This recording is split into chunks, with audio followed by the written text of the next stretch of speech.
পৃথিবীতে মানুষ হলো দুই প্রকার। এক প্রকার মানুষ হলো গুণগত মানুষ, আরেক প্রকার মানুষ হলো জন্মগত মানুষ। খুব ঠান্ডা মাথায় বুঝবেন, গুণগত মানুষ কাকে বলা হয় আর জন্মগত মানুষ কাকে বলা হয়, এই আলোচনাও আল্লাহ পাক কোরআনের ভিতরে বলেছেন। পৃথিবীতে মানুষের গড় থেকে মানুষ জন্ম নিলেই তাকে জন্মগত মানুষ বলি, কিন্তু সব জন্মগত মানুষকে কিন্তু গুণগত মানুষ বলা যায় না। গুণগত মানুষ হতে চাইলে শিক্ষা দীক্ষার প্রয়োজন থাকে, গুণগত মানুষ হতে চাইলে মানুষের সভ্য হওয়ার প্রয়োজন থাকে, গুণগত মানুষ হতে চাইলে মানুষের ভদ্র হওয়ার প্রয়োজন থাকে, গুণগত মানুষ হতে চাইলে মানুষের মনুষ্যত্বের অনেকগুলো গুণ তার অর্জন করতে হয়। কথা ঠিক বললাম না? ঠিক বললাম। আল্লাহ রাব্বুল আলামিন এই কথা এখানে বলেছেন। গুণগত মানুষ তাকে অনেকগুলো শিক্ষা দিয়ে গুণগত মানুষ হতে হয়। পক্ষান্তরে কুরআনের শিক্ষা ছাড়া পৃথিবীতে গুণগত মানুষ হওয়ার অন্য কোনো পন্থা পৃথিবীতে নাই। সুবহানাল্লাহ বলেন।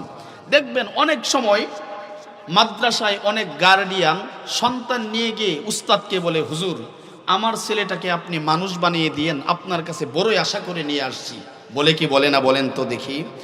যে ছেলেটাকে বাবা উস্তাদের কাছে নিয়ে গেল, ওই ছেলেটা কি মানুষের বাচ্চা না ছাগলের বাচ্চা? বলেন, মানুষের বাচ্চা। তারপরেও বাবা এমনটি কেন বলল? তার উদ্দেশ্য হলো, তার অর্থ হলো ছেলেটি এখন জন্মগত মানুষ, হুজুর তাকে গুণের মানুষ বানিয়ে দিন। কথা ঠিক বললাম না? ঠিক বললাম। মুসলমান ভাইয়েরা খুব ভালো করে বুঝবেন, তাফসীরে ইবনে কাসিরের ভিতরে আসছে পৃথিবীতে মানুষ হলো দুই প্রকার মানুষ পৃথিবীতে বসবাস করে। এক প্রকার মানুষ হলো জন্মগত মানুষ, আরেক প্রকার মানুষ হলো গুণগত মানুষ। জন্মগত মানুষ হতে চাইলে পৃথিবীর কোনো শিক্ষা দীক্ষা লাগে না, শিক্ষা দীক্ষার প্রয়োজন পড়ে না। মানুষের গড় থেকে জন্ম নিলেই মানুষকে জন্মগত মানুষ বলা যায়। পক্ষান্তরে গুণগত মানুষ হতে চাইলে পৃথিবীর অন্য কোনো শিক্ষা দিয়ে গুণগত মানুষ হওয়া যায় না। গুণগত মানুষ হতে হলে কোরআনের শিক্ষা দিয়ে গুণগত মানুষ হতে হয়। এটা তো আমার দাবি। দলিল কি? ঠান্ডা মাথায় বুঝবেন। আপনাদেরকে বোঝানোর জন্য আমি 1400 বছর একটু আগে নিয়ে যেতে চাই। বিশ্বনবী যখন দুনিয়াতে আগমন করেছিলেন, আমরা সকলেই জানি আমাদের নবীজি যখন দুনিয়াতে আগমন করেছিলেন, ওই সময়টাকে বলা হয় অন্ধকারের যুগ, বর্বরতার যুগ, হাইওয়ানিয়তের যুগ, অমানুষের যুগ। পক্ষান্তরে নবীজি যেই সময় দুনিয়া থেকে উঠে গিয়েছিলেন, ওই সময়টাকে বলা হয় স্বর্ণময় মানুষের যুগ। হাদিসে পাকের মধ্যে আসছে, খায়রুল কুরুনি কারনি, খায়রুল কুরুনি কারনি, সুম্মাল্লাযীনা ইয়ালুনাহুম, সুম্মাল্লাযীনা ইয়ালুনাহুম। বিশ্ব নবীজি বলেছেন, এই পৃথিবীতে কোনো সভ্য যুগ যদি থাকে, এই পৃথিবীতে কোনো ভদ্র যুগ যদি পৃথিবীতে থাকে, আমি পয়গম্বরের নবীজির জামানার যুগ হলো সবচাইতে সভ্যতার যুগ। আর যেই যুগে আমি এসেছিলাম ওই যুগটা হলো অন্ধকারের যুগ। আমি আপনাদেরকে জিজ্ঞাসা করতে চাই, নবীজি যেই সময় দুনিয়াতে আগমন করেছিলেন, ওই সময় কি শিক্ষা সাহিত্যিকতা ছিল না? অবশ্যই শিক্ষাও ছিল, সাহিত্যিকতা ছিল, যার অনেকগুলো প্রমাণ কোরআনের ভিতরে পাওয়া যায়। দুইটা প্রমাণ আপনাদের সম্মুখে পেশ করতে চাই। নাম্বার 1, আল্লাহ রব্বুল আলামিন ওই সময়ে কোরআনুল কারীম নাজিল করেছেন। কোরআনটা নাজিল করাই সবচাইতে বড় প্রমাণ হলো ওই যুগের মানুষ কোনো অশিক্ষিত ছিল না, মূর্খ ছিল না, বরং শিক্ষা দীক্ষার সবচাইতে একেবারে টপ লেভেলের ছিল। কথা ঠিক বললাম না? ঠিক বললাম। কারণ কোরআন হলো সাহিত্য সম্পন্ন কিতাব, কোরআন হলো শিক্ষিত জাতির কিতাব, কোরআন হলো জ্ঞানীদের কিতাব, কোরআন হলো এই পৃথিবীর সবচাইতে উৎকৃষ্টতম কিতাব। যেই কিতাব যেই সময় নাজিল করেছে, মূর্খ মানুষের কাছে আল্লাহ পাক কোরআন নাজিল করেন নাই। আল্লাহ রব্বুল আলামিন কোরআন নাজিল করেছেন শিক্ষিত জাতির কাছে। তারপরেও ওই সময় মানুষগুলোকে রব্বুল আলামিন কেন অশিক্ষিত বলেছেন, কেন মূর্খ বলেছেন, কেন অন্ধকারের মানুষ বলেছেন? ওই যুগের মানুষগুলো যে শিক্ষিত ছিল তার আরেকটা প্রমাণ আপনাদের সম্মুখে পেশ করতে চাই। বিশ্ব নবীজির উপর যখন কোরআন নাজিল হলো, ওই সময় মক্কার কাফেররা বলা বলি শুরু করলো, দেখো মুহাম্মদ নতুন একটা কিতাব আবিষ্কার করেছে। এই কিতাব তো ইতিপূর্বে কারো জবানে শুনি নাই, কারো মুখে শুনি নাই, কোনো বাড়িতেও পাওয়া যায় নাই, অন্য কোনো ঘরে বা অন্য কোনো জায়গাও পাওয়া যায় নাই। মুহাম্মদ এই কিতাব থেকে আবিষ্কার করলো, কিভাবে আবিষ্কার করলো? তারা চ্যালেঞ্জ করলো, এটা মুহাম্মদের আবিষ্কৃত কিতাব।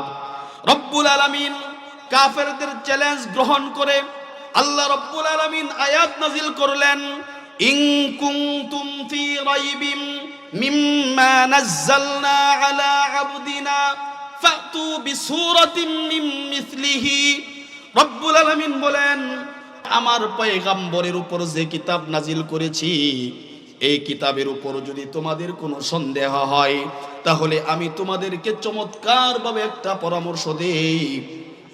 মুহাম্মদ তো তোমাদের পাশেই, তোমাদের কাছে, তোমাদের মহল্লায় খেয়ে পড়ে বড় হয়েছে, তার জীবনটা তো এই মহল্লায় কেটেছে। সে অন্য কোনো মানুষের কাছ থেকে তো একটা শিক্ষা, একটা বর্ণ পর্যন্ত শিখে নাই। তারপরেও যদি সে এত চমৎকার কিতাব আবিষ্কার করতে পারে, তাহলে তোমরা তো এই অঞ্চলের, এই মক্কা নগরীর অত্যন্ত ভদ্র এবং সম্ভ্রান্ত পরিবারের শিক্ষিত মানুষ, তোমরাও এমন একটা কিতাব আবিষ্কার করে আমাকে দেখিয়ে দাও। রব্বুল আলামিন চ্যালেঞ্জ ছুড়লেন। এরপরে আরেকটা আয়াত নাজিল করলেন, ইল্লাম তাফআলু ওয়া লান তাফআলু। রব্বুল আলামিন বলেন, যদি না পারো, কখনো পারবে না। রব্বুল আলামিন চমৎকার ভাবে বলেছেন, যদি না পারো কখনো পারবে না। তার কারণ কি? তার কারণ কি বন্ধুরা আমার? আপনাদেরকে একটি উপমা দিয়ে নিয়ে যেতে চাই। আমাদের সমাজে আমরা অনেক সময় মোবাইল ক্রয় করি। আমরা যারা মোবাইল ক্রয় করি, মোবাইলের সাথে কিন্তু ওই মোবাইলের বক্সের ভিতরে একটা বই পাঠিয়ে দিয়েছে কোম্পানি একটা বই একটা মোবাইলের সাথে দিয়ে দিয়েছে। এই মোবাইল কিভাবে ইউজ করতে হবে, ইউজ পদ্ধতি ওই বইয়ে লেখা আছে। ওখানে এটাও লেখা আছে, এই মোবাইলের ভিতরে কত পরিমাণ নাম সেভ করা যাবে। এর চাইতে বেশি কোন কেউ যদি নাম সেভ করতে চায়, তাহলে এই মোবাইল আর নিবে না, ফোন বুকস ফুল লেখা উঠবে। কথা ঠিক না বে ঠিক? খুব ভালো করে বুঝবেন। আল্লাহ রাব্বুল আলামিন বলতেছেন, ও বান্দা, তোমার মস্তিষ্কে আমি যতটুকু যোগ্যতা দিয়েছি, দক্ষতা দিয়েছি, তোমার মস্তিষ্কে আমি যতটুকু যোগ্যতা দিয়েছি, এই যোগ্যতা দিয়ে তুমি মোবাইল আবিষ্কার করতে পারবে। তোমার মস্তিষ্কে আমি যতটুকু দক্ষতা দিয়েছি, এই দক্ষতা দিয়ে তুমি ল্যাপটপ আবিষ্কার করতে পারবে। তোমার মস্তিষ্কে আমি যতটুকু দক্ষতা দিয়েছি, এই দক্ষতা দিয়ে তুমি কম্পাস তৈরি করতে পারবে, মিগ 29 ফাইটার আবিষ্কার করতে পারবে, এ জাতীয় আরো অনেক কিছু আবিষ্কার করতে পারবে। কিন্তু কোরআনুল কারীমের একটা আয়াত আবিষ্কার করার মতো মেটেরিয়াল আমি তোমার মস্তিষ্কেই দেই নাই। সুবহানাল্লাহ বলেন। এজন্য এই পৃথিবীতে আপনারা জানেন, আমরা ছোটবেলায় পড়েছি যে মানুষ আদিম যুগে জঙ্গলে বসবাস করেছে। মানুষ সামাজিক জীব, সমাজ দিয়ে মানুষের বসবাস করতে হয়। আদিম যুগে মানুষ জঙ্গলে ছিল, পশু পাখিও জঙ্গলে ছিল, মানুষও জঙ্গলে ছিল। পোশাক পরিচ্ছদ মানুষ তেমন ভাবে ব্যবহার করতে জানতো না। আস্তে আস্তে করে মানুষ তার ব্রেনের দক্ষতার কারণে, যোগ্যতার কারণে ওই জঙ্গলের পরিবেশ ছেড়ে আজকে উন্নত পরিবেশে মানুষ আসতে সক্ষম হয়েছে। আর সেই জঙ্গলের পানিগুলো জঙ্গলে রয়ে গিয়েছে। তার প্রমাণ হলো মানুষ এই জাগতিক দুনিয়ার অনেক কিছুই উন্নতি করতে পারে, মানুষ জাগতিক অনেক বস্তু উন্নতি করতে পারে, মানুষ জাগতিক উন্নতির শিখরে পৌঁছতে পারে। কিন্তু কোরআনুল কারীমের মতো একটা আয়াত, কোরআনুল কারীমের একটা আয়াত যদি কোনো মানুষ আবিষ্কার করতে চায়, 1400 বছর আগেও পারে নাই, এখনো পারবে না। কিয়ামত পর্যন্ত যদি কোনো মানুষ কোরআনের একটা আয়াত, একটা নুকতা আবিষ্কার করার জন্য আজীবন সারা জীবন দুনিয়ার পিছনে ব্যয় করে দেয়, तमाम জিন্দেগি শেষ হয়ে যাবে। কোরআনের একটা আয়াত আবিষ্কার করার মতো ক্ষমতা এই পৃথিবীর কারো নাই। এটাই বাস্তব। কথা ঠিক না বে ঠিক? কারণ 1400 বছর হয়ে গেল, আজও পর্যন্ত কোরআনের একটা নক্তা কেউ আবিষ্কার করে দেখাইতে পারে না। কথা ঠিক না বে ঠিক? আরো পারবে মনে করছেন? পারবেন। আল্লাহ যে আছে এই পৃথিবীর সৃষ্টি যে একজন করেছেন, এই পৃথিবীর স্রষ্টাকর্তা যে একজন, অন্য কোনো কিছুর দিকে নজর না দিলেও যদি কেউ কোরআনের দিকে নজর দেয়, এতটুকুনি তো তার জন্য যথেষ্ট যে সৃষ্টিকর্তা একজন আছেন। সুবহানাল্লাহ বলেন। প্রিয় ভাইরা, সেই দিন থেকে কোরআন বুকটান করে তার পজিশনে দাঁড়িয়ে আছে। কই যারা কোরআনের সাথে চ্যালেঞ্জ করতে চেয়েছে, সময় কোরআনের সাথে যুক্তি তর্কে চ্যালেঞ্জ করতে চেয়েছে, যারা কোরআনের পক্ষে দাঁড়িয়েছে, যারা কোরআনের বিপক্ষে দাঁড়িয়েছে, তারাই মাইনাস হয়েছে। কোরআনকে কেউ মাইনাস করতে পারে না। এই কথা ঠিক না ঠিক? খুব ভালো করে বুঝবেন, 1400 বছর ধরে কোরআন তার নিজস্ব পজিশনে বুকটান করে দাঁড়িয়ে আছে। এই কোরআনকে যদি কেউ মাইনাস করতে চায়, তাহলে ভালো করে মনে রাখতে হবে, এই কোরআন মাইনাস হওয়া জানে না, এই কোরআন মাইনাস হয় না। এই কোরআনকে যারা মাইনাস করতে চাইবে, তাদের মনে রাখতে হবে, কোরআন মাইনাস হওয়া জানে না। কোরআনকে যারা মাইনাস করতে চাইবে, কোরআনকে যারা সমাজ থেকে উঠিয়ে দিতে চাইবে, কোরআনী ব্যবস্থাপনাকে যারা বাদ দিতে চাইবে, কোরআনী শিক্ষাকে যারা মাইনাস করতে চাইবে, আল্লাহর কসম খেয়ে বলি, এই পৃথিবীতে যারা কোরআনকে মাইনাস করতে চেয়েছে, এই পৃথিবীতে যারা কোরআনকে বাদ দিতে চেয়েছে, ওরাই যুগে যুগে মাইনাস হয়েছে, ওরাই মাইনাস হয়েছে। সামনেও যারা কোরআনকে মাইনাস করতে চাইবে, ওরাই মাইনাস হয়ে যাবে, ওরাই মাইনাস হয়ে যাবে।